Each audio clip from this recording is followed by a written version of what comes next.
Hi, I'm Joe Gallegos with JAG Argueta. And I'm Keith Argueta. And we are on episode 2 of the Business Sense podcast. And today's episode, we're going to be talking about how to get your in-house bookkeeping and accounting in line, which I'm sure Keith's really excited. Keith, you weren't here for the first episode, so want to give a little bit background on yourself and what you do here? Sure, the exciting world of accounting. No doubt. A little bit about me. I've been practicing for 10 years now. I've been a Texas licensed CPA for 10 years. Work mainly with small business, nonprofit organizations, governmental entities. Before that, I worked in corporate for Target and graduated from the University of Houston, served in the Marine Corps from 2003 to 2009. And my family is originally from El Salvador. So it's a little bit about me. How about you tell them the story, how we met? Yeah, well, it's interesting. It just kind of fits in today's world from the standpoint of being able to meet and connect people through online communities. We just engage with each other on LinkedIn, and I think I reached out to you, say, hey, let's connect, and I think we weren't able to. I think it was a busy season or something, and I think one of us followed up, and we ended up just having a chat over Corner Bakery to talk about our practices, and just found that there's definitely opportunities for two young Hispanic CPAs to be able to come together and collaborate and work together, and ultimately we consolidate and merge our practices. And the rest was history. Yeah. Yes, you make a good point there. Most people don't know or realize, but accounting is one of the least diverse professions at the top. We live in a time of where diversity is such a hot topic, and it just frustrates me a little bit about how there's not a lot of conversation about that in regards to public accounting, which is one of the stalwarts industries, been around for ages. And so you would think that there would be a great representation at the top, but there's not. And AICPA published a report in 2015 about diversity. So it's a little bit aged, but I think they have one that's a little bit more earlier, 17 or 18, but I could be mistaken. I'm sure we could probably find an updated one. But in 2015, only I would say 6 to 8% of U.S. CPA partners are minorities. And so, obviously we're advocates for diversity. We're advocates for woman empowerment, and you hear that a lot about in our profession. That's, to me, has gotten most of the limelight. But, I don't think you can, at this modest opinion, I really don't think you can find a profession that is as least diverse as U.S. public accounting in the country. I don't think you can. So I wanted to bring that up. What are your thoughts on that? Well, it's interesting just because when I first started in public accounting, I went to the largest Hispanic CPA firm in Houston. And so I got to see firsthand what it was to work with people that represent you or people that look like you. But as I looked across just Houston alone, when you look across the landscape, at other firms, you didn't really see that. Mm-hmm. And so you'll see small practices, or you'll see certain firms specializing, in certain like representation or clients or individuals or certain community groups. And so I agree in general. One of the firms that I looked up to for what they stand for was McConnell Jones. McConnell Jones has been in Houston for many years, and they are minority owned, and they have a good reputation. And so, as we start to build our firm, now going into year 2, year 3, and beyond, that's something that, we hope to accomplish by being able to, have a good reputation as Hispanics, Latinos, where also there's representation from women in our Right. team and all those types of things. So Yeah, I think that's exciting. Because of our background, which we have similar but very different backgrounds. Because I come from a background of I started my career at the Big Four, and that's a story for another day. But yeah, and so like I think you can see some. You see some diversity, but you typically don't see it like in like a full service firm. Yeah. Like we would consider ourselves boutique style. We would consider ourselves full service, meaning, we can do an audit, we can do tax planning, we can do, depending on what you call it. Some people call it A&A, accounting advisory. Some people call it CAS, client accounting services. So we can do it all. And I think that's what's unique about us is I haven't really seen,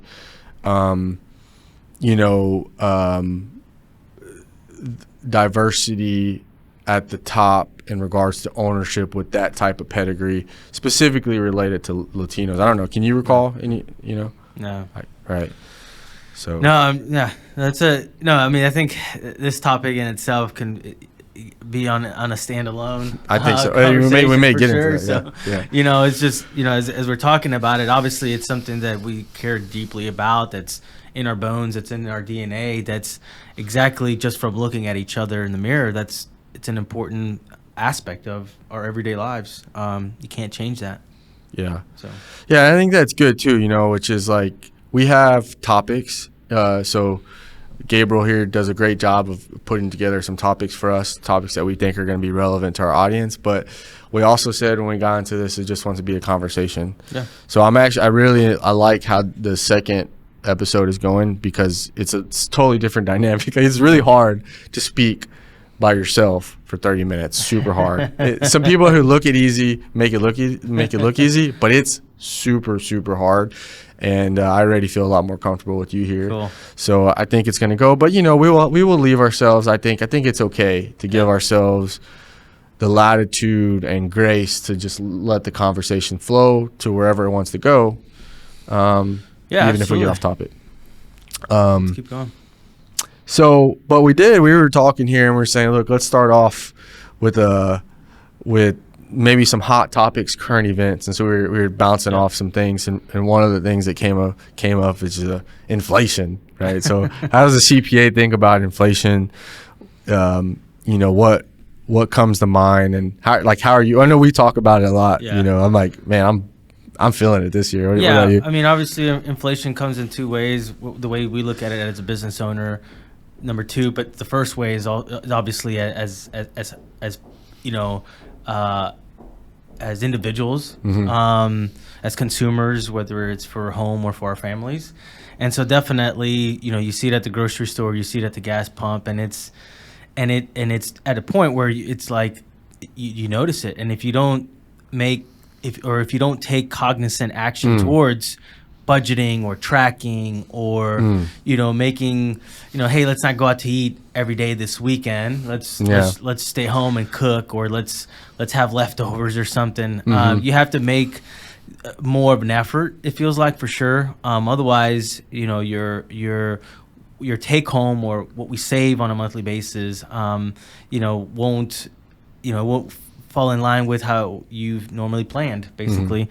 And being a dad and being a husband, raising three little ones is, you start putting them into activities and start growing, and they start eating more, and it becomes very costly. And you add inflation to that, and it's a double whammy, basically, is what it feels like. Yeah. We're joking about that because I'm a little bit ahead of the curve on the cost. Yeah. So I have 3 kids as well, and I have another one on the way.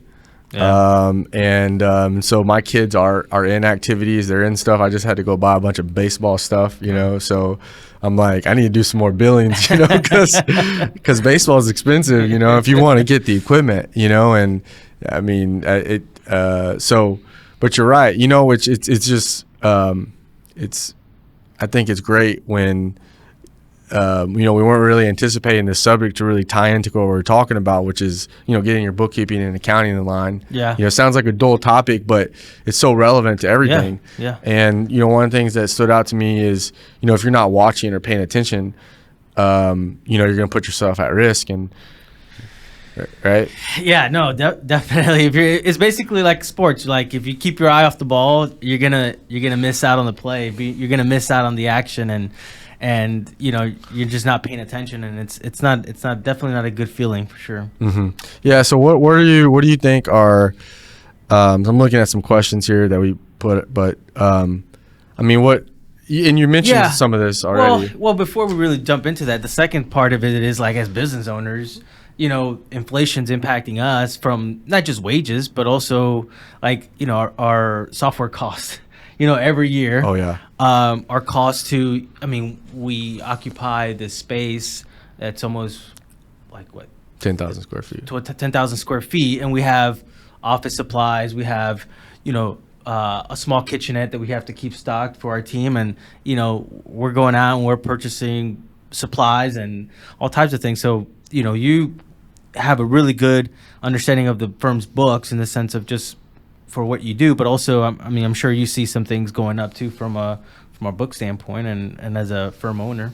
Yeah. So that's a good point. So I sort of serve capacity as I'd say CFO, right? I'm doing the forecasting. We're sitting down and we're talking about what does the next year look like? What's our budget look like? What's our forecast look like? And so I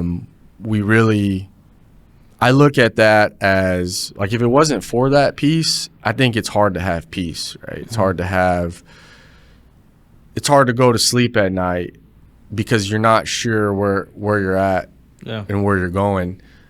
And even though the exercise of, because there's really two parts of it, right? There's accounting, and that is really concerned with history, right? But then you use that as the basis to project forward, and if you you need both of them. Yeah. And I know we're more concerned about the future, but you need the context of the past.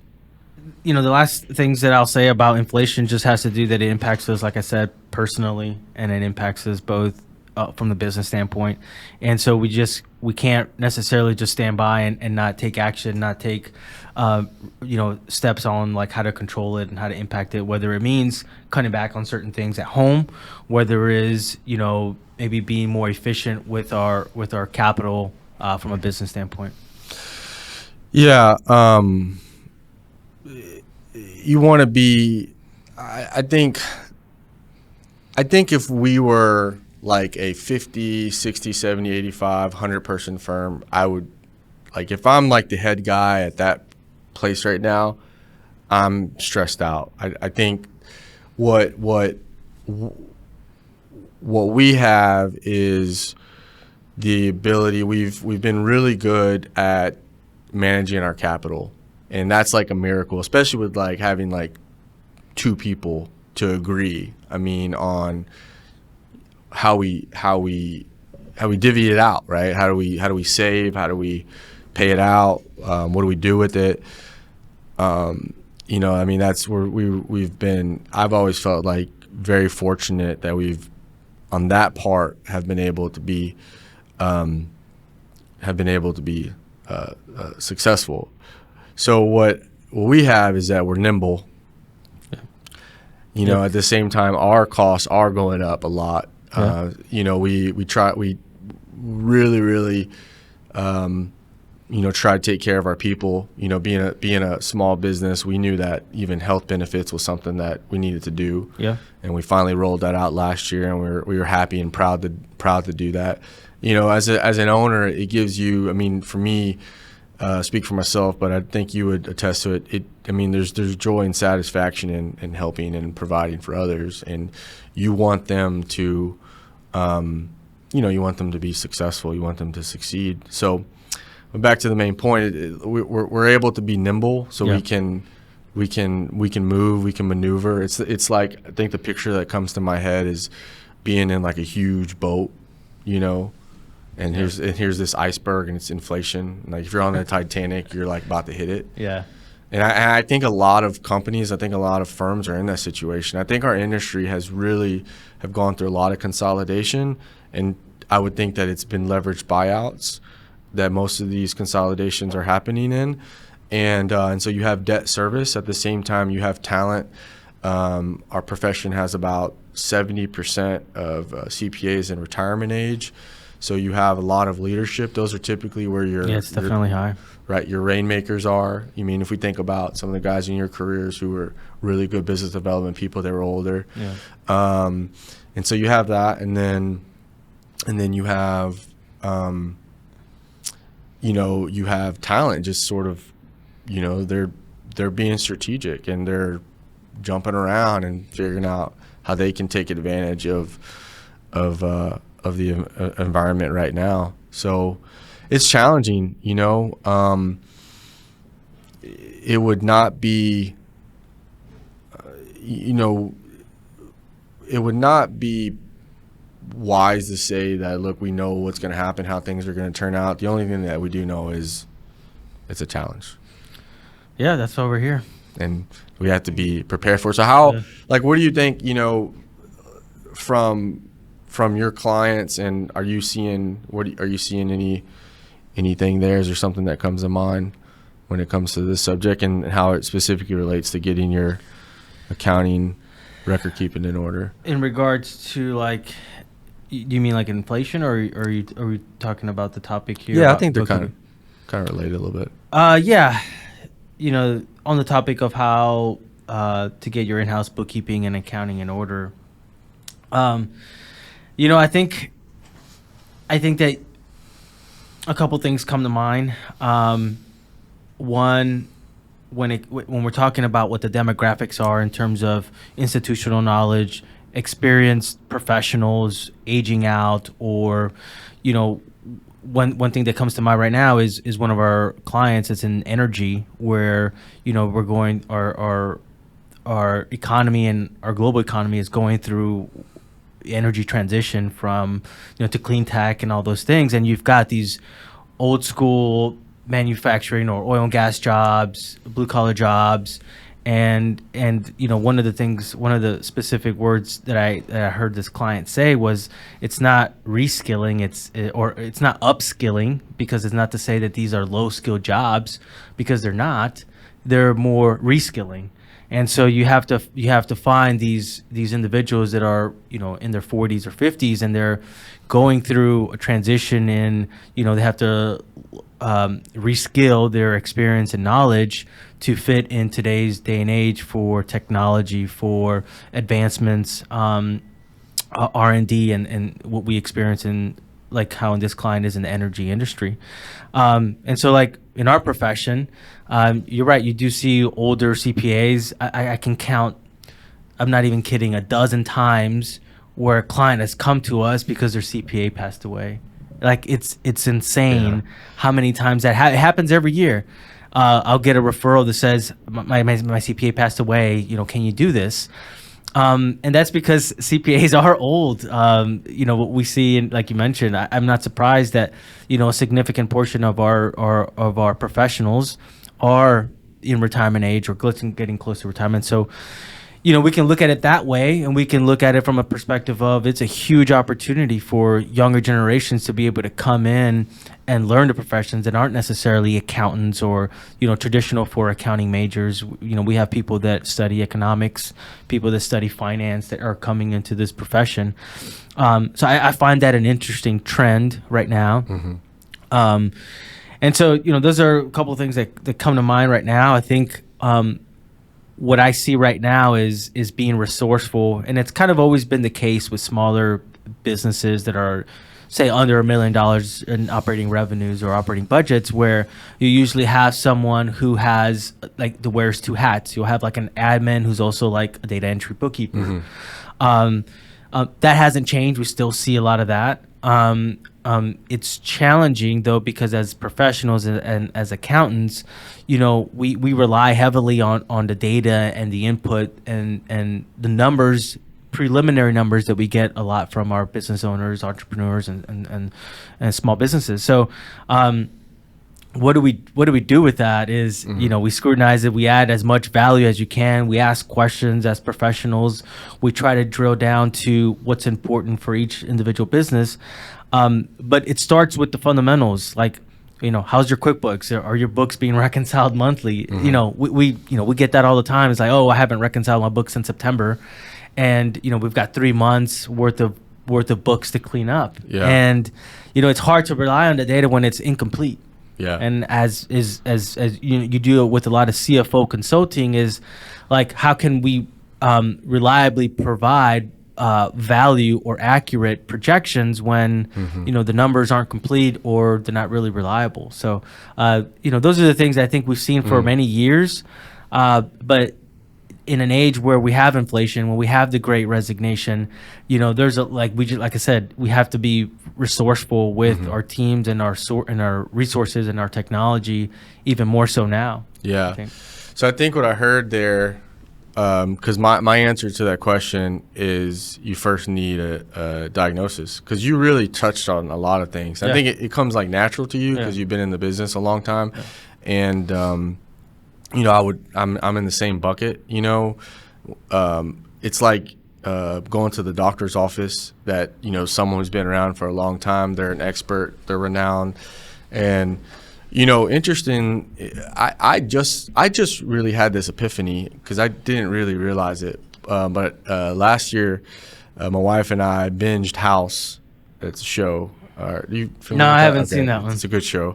But House follows the same script. There's this doctor, and he's like this expert doctor, and someone comes in and they have an issue, and so they're trying to fix the issue, and it really opened my eyes to what I'm doing, because I made the connection. Because what you realize, and there's also statistics to back it up, but doctors are really making diagnosis, and it's not like bright line, surefire. Like I used to think that when a doctor tells you something, that's like law, it's black and white. But really, they're making a professional guess based upon their diagnosis of the issue. Yeah. And I didn't know that till I watched that. And for which the patient provides the symptoms. Exactly. Right? My stomach hurts. It's like, okay, well, what can we look at? Oh, my head hurts. It might be something else. Right. What's reliable? Right.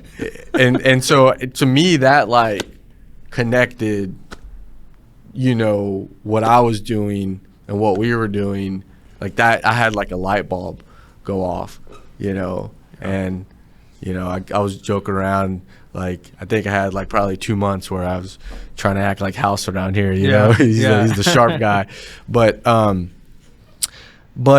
yeah, it starts with diagnose, and that's why it's like it really takes, like if you're not in order, like you're in disarray, like you really do need an expert. That's just the truth, because it takes, and it's really fun right now, especially for me, because I can't believe it. I think you've already eclipsed that milestone, but I'm going into my 10th year, and I can't believe it, but it's like super fun for me now, because, you're finally connecting all these ideas. You're connecting management and tax strategy and consulting and real life experiences that you've gone through, and the firm, and that you've gone through as an entrepreneur. Like we can talk into situations about partnerships because we've gone through it, and we've had ups and we've had downs, and we've, you can talk into a situation about financing and acquisitions or things like that, because we're having those conversations now. You can talk about how do you budget for employees, and how do you, what's the best health, and we could talk. And so it's really fun. But the first step of that is there's some, well, here's kind of things to do, and you listed those, and those are all appropriate. But at the end of the day, it's sitting down with an expert. Do you got any final thoughts, Keith? Yeah. I don't know. I think, on the topic of just in general what does good bookkeeping look like? There's a couple fundamentals that come to mind. That is, one, it starts with like reconciliations, whether you have someone in-house helping you as a small business, as a solopreneur, as a $5 million, $10 million business, you'll be surprised how many don't do reconciliations or don't know how. And that's one of the most fundamental things of accounting and bookkeeping. So that's one thing. So whether you do it in-house or whether you hire one of our accountants, hire one of our associates, I think that's the very first thing. The second thing is, once items or accounts are reconciled, is like, looking at your financial statements. And I know these things sound very fundamental, but you can't have step 2 without step 1, and it's if we're trying to, if we're on this topic of just what bookkeeping looks like, what does your in-house accounting look like? And it starts with the reconciliations. Next is the financial statements. And then just getting in the habit of looking at those monthly or quarterly, like what we do, whether it's a projection for the quarter or projection for the next 3 quarters. But it's those 1, 2, 3. It's reconciliations, financial statements, and then just an analysis, whether it's looking at it, like you said, historically. Accounting is historical.